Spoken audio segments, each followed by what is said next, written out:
cancellation of sales order, purchase order and production orders within Tencia triggers the removal of the lines of the transaction, while the header of the order is retained to tell the story of the cancellation. Recent enhancements to Tencia now allow for cancelled order lines to be retained along with an explanation or reason for the order's cancellation.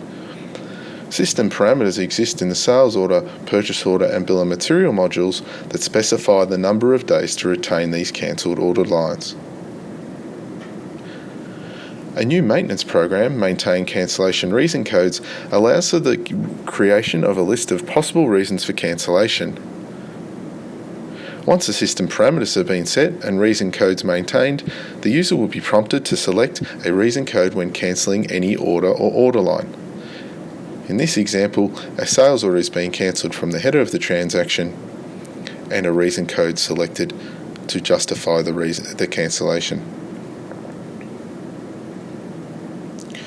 New inquiry programs are available in each of the sales order, purchase order and bill of material modules that then display all cancelled order lines within those modules and the reasons for their cancellation along with the cancellation date.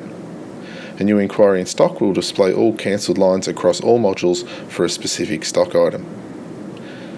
Customiser reports can be produced from these inquiry screens to provide that information in a report format.